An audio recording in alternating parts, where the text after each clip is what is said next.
Hey guys, so today I'm actually here to talk about really my schedule with videos as well as what today's going to be about, obviously. So my schedule starting out is going to be Sundays, Wednesdays, and Fridays. So you can keep an eye out on those days. I will be posting a video probably sometime in the evening for the most part, just after work, after I get everything else sorted out for the day. But today we will be talking about how to assess the value of your protein. We're not going to get into too much quality. I decided to break this in three major parts. It's a lot of information to cover in just one video. Don't want to drag your day out anymore. I'm sure you guys are busy enough already, just like myself. So really we'll just be talking about how to assess the value of each protein powder that you're getting in a very general sense. We're not getting too much in the quality of the actual protein itself. We'll talk about that later on. We'll also have a third part as well too, talking about amino acids, which are really what make up a very good quality protein. The second part, we'll be talking more about the different sources of protein that you can get. So whey protein concentrate, isolate, and also caseins as well too, as well as like vegan sources, egg proteins, that kind of stuff as well. So today, like I said, we're just really judging an overall like a cost effectiveness, and that way we'll be able to see really what you're getting for a bang for your buck with your protein. So that's today's topic. Hope you guys enjoy. All right, so guys, like I said today, we will be talking about different proteins, how to see what one's a good buy, and all that fun stuff. You're not seeing wrong on the top right up there. That is Nesquik powder. We'll get to that in a second. It's obviously not a protein, but I want to talk about weight gainers a little bit as well too. We'll touch on that a little bit later. So as you can see, I have all these different proteins here. The first thing I wanted to talk about is really the front of the label. This is really just a marketing tool. This information you see on the front, it can put a lot of different stuff on there. It can be misleading.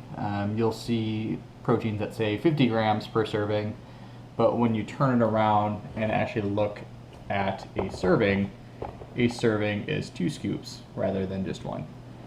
So I'm not reviewing a specific protein today. This is just talking about how to really value your protein in a very basic sense. We're not going to get too detailed today. We're not going to talk about overall quality. We'll touch on that a little bit later. So as you can see, each label is really trying to market somebody different as well too. So you'll see light bottles, you'll see ones with reds, blacks, all kinds of colors. It's really just to catch your eye more than anything, and tell you what flavor it is. So a lot of people talk about how supplements are not regulated by the FDA. They are regulated to some standard, and that's why I always recommend the very first thing that should be done is turning around the label. So on the back here, the nutrition fact always has to be correct. So this is one thing that the FDA will look at. So you can't lie on a nutrition label. So what you're looking on the back for nutrition is obviously your protein when you're buying protein.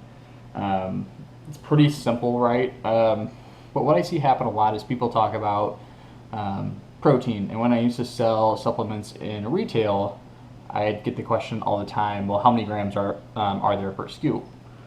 Well, the issue with that question is a scoop is not a standard of measurement, right?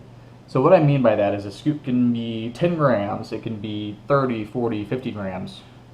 So a scoop's really not going to be an accurate measurement. So if I tell you guys I have 2 glasses of water and we're looking at how many ice cubes are in the water, and I tell you I have one glass that's $1 that has 2 ice cubes in it, and my other glass is $2 but it has 3 ice cubes in it. If you don't know that the smaller one is half the size for half the price, you might think it's not as good of a deal. So there's a lot of different analogies that you can use with that, but a scoop is not a standard measurement.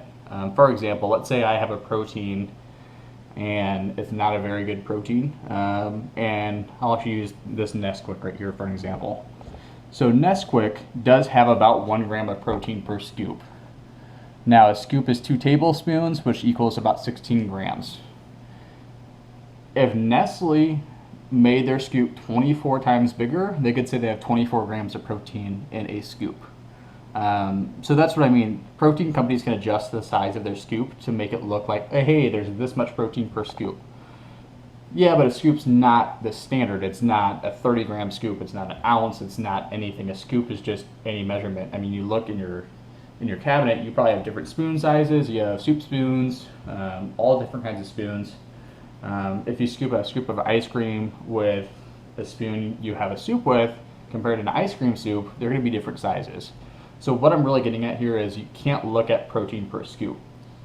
So that's what the label shows though. So how are you supposed to really know how good of a quality your protein is as far as a bang for your buck if you don't know the standardized measurement? Well, what companies also have to do is they also have to label their scoop in grams. So a scoop has to be a certain weight, and that weight will always be listed out. So that is a standard measurement. You guys can't really see it here. You'll have a video, a picture on the side where you can see that a little bit better though. So that's important because they also have to label protein in grams, right? So now we have a scoop in grams, so however much a scoop is, and we also have the protein in grams. So let's say, we'll look at this one. This is actually a whey protein isolate by Precision Engineered. If you don't know that company, that's actually Vitamin World's house brand. We have Monster Milk up here instead of Muscle Milk, the same company. It's just a little bit better protein by them. And a couple different other ones. Anyways, we're gonna look at the one by Vitamin World first. So this scoop is 30 grams of protein. The total scoop is 36 grams. So what we can see is the difference between the two now. So there's 6 grams of powder per scoop that's not protein. So what you can do with this then is you can actually take the protein in a scoop and you can divide it by the scoop weight, or the scoop serving size, which would be 36 grams in this case. So we would do 30 divided by 36. So guys, we will end up dividing 30 divided by 36. Once we do that math, we get 0.833 times that by 100, and we get 83.33%. So after we do that, we now have a percentage built out. With this percentage, we can see what percent of our protein is actual protein and how much is filler. So if we do the opposite, if we subtract 36 minus 30, that gives us the amount of filler. In this case, it's going to be 6 grams of filler. You can divide 6 by the total scoop size and get what percentage is filler as well too. Now, before we move on further, I want to make this very, very clear. If your protein is ever flavored, it can never be 100% pure protein. That is because if you have flavoring in there, the flavoring is a weight that has to be measured. And since it is a measurement, it can never be a true 100%.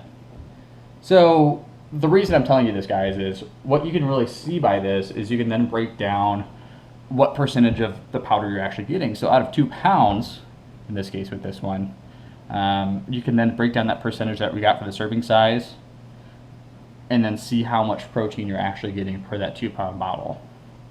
So you can then look at the value of price. For example, this one, I believe when I bought it was $42.99. Could be more at this point. I'm not really sure how their prices are now. I'm always looking at different proteins and buying different ones as well now too. But what you can do is you can see, okay, for $42.99, how many grams of protein do I get per tub? So that's something else you can do. What you can do in that scenario is take the amount of protein, which is, again is 30 grams in this case, and multiply it by the total numbers in a container, which always has to be labeled as well too. So if we do 30 times 25, that will give us another number, which we can then use to find out how much protein is actually in that protein itself. So that allows us to then break it down by price. And so when doing this, we now are able to get the price per gram as well too, which is one of the easiest ways to really look at your protein for a cost effectiveness. Now this is not taking into account the quality of the grams of protein you're getting. That's going to vary depending really on every brand. So this is something you can do across all brands without reading too much in a label. It really tells you how much you're getting. I've seen proteins, go on and on about how their protein, is 30 grams per scoop. Monster Milk has 50 grams per serving. Again, it's per serving, so you actually have to take 2 scoops. So that one's not going to be as pure as some other ones on the market. But I mean, there's new stuff on the market every day, so that's why I'm not really going to review a certain protein. Things change. There's benefits to each as well too. For example, Monster Milk does actually have creatine in there as well too. Anytime you're having any additives, so whether it's like a weight loss blend in there, if you're adding creatine in there, again, that's taking up additional space. So this 3 grams of creatine that are in here per serving is subtracting 1.5 grams from that scoop. So you have to remember, it won't be 100%. It simply can't be. And then you add in the flavoring, everything else in there as well too, including the carbs and fats. That's what will get you that full amount per scoop. So that will let you know a little bit. Now, the reason I have Nesquik up there, one was for my example that Nesquik could even make their scoop big enough to show 24 grams of protein per scoop if their scoop was massive. I don't feel like doing the math on that, but yeah, basically if their scoop was actually about half the bottle. So that's what I mean. A scoop is not a standard measurement. It can be changed. The other reason I have Nesquik up there is I want to talk about weight gainers a little bit. So I see a lot of kids buy weight gainers. The first thing is I've never seen anyone be able to out eat their diet and not gain weight. So what I'm getting at is all these proteins are not necessary. Think of them as powdered food.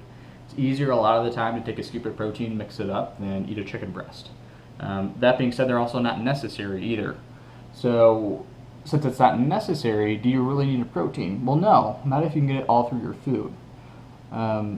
They're not necessary. They're just really easy to be able to take, especially when you're so busy with work, school, whatever you guys are doing, dieting, especially for guys, in high school, girls in high school even, where you get lunch and that's it. Most classrooms don't allow food in them, so you have to find another way to get that. So having like a protein in your locker, anything like that, is super easy to be able to take. But the thing with weight gainers is, what you see with weight gainers is, again, going back to what percentage of your powder is actually protein. So with weight gainers, what they do, they usually add in carbohydrates and fat. The reason I have that big tub of Nesquik powder is it's maltose, which is super effective at really not spiking blood sugar too much. You don't want to spike blood sugar too much, and that leads to fat storage. That's a whole other thing as well too. We're not going to get into that right now. I can talk about that later. But what you can do is make your own weight gainer. It's going to be so much cheaper for you guys. If you look at the average weight gainer, between 50 to, I've seen some $80, $90. And most of them, I think the biggest serving I've seen is about 40 servings in a container. Most are actually around about 20 days. And so you're spending $2, $3 a day just in those shakes. You're better off buying just a regular protein, like good concentrated protein. Really, like a good concentrate that I see is like between 70 to 90%.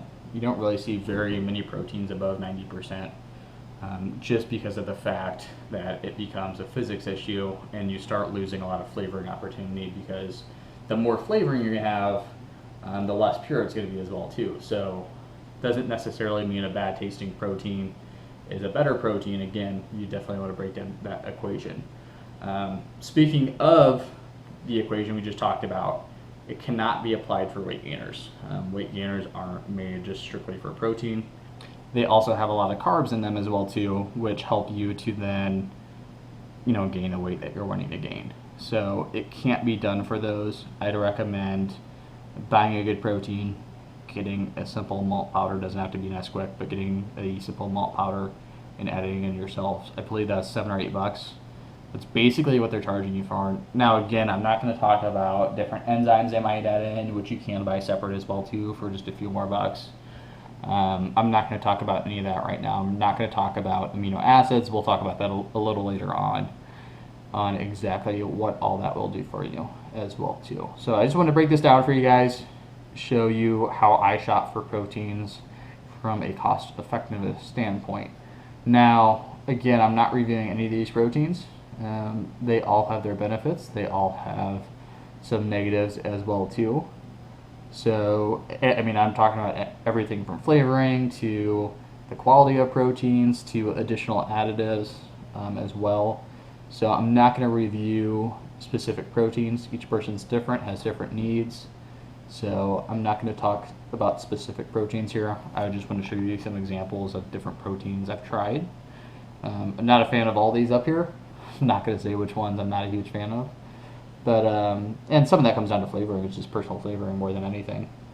Um, but I just really want to break this down for you guys, kind of show you how I shop for our proteins from a cost effectiveness standpoint. So what I mean by that is we're not talking about quality here. We're not talking about other ingredients added in. The next video we're going to start talking about different proteins in regards to different sources of whey protein. So the whey concentrates, the whey isolates, and the whey caseins, the benefits and detriments of each as well.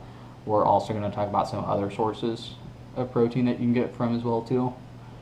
Whey seems to be, as far as people wanting to build muscle mass and recover, which recovery also is with people trying to lose weight as well too, and through exercise. There's other ways to lose weight. There's other proteins that might be more beneficial for people wanting a more complete protein, such as vitamins and nutrients and minerals. We'll get into that in the next video though when we start talking about those different proteins. This is just a simple way to be able to judge what protein will carry a higher percentage of protein. So it's a really easy way to kind of shop around. So guys, that's going to wrap it up for today. Next time I'm going to talk more specifically about the different sources of proteins that you guys can get. So as far as like wheys, egg white, vegan, soy, all those different ones as well too. So we're going to get into more detail regarding specific sources, the implications that that will have as well too regarding not only the amount of protein you get per scoop, but also different vitamins, minerals, and different benefits as well too. So if you guys want me to review a specific protein, I'd be happy to one-on-one. I'm not going to review proteins in a general sense. It's really unfair to not only you guys, but also those companies as well that are making those proteins.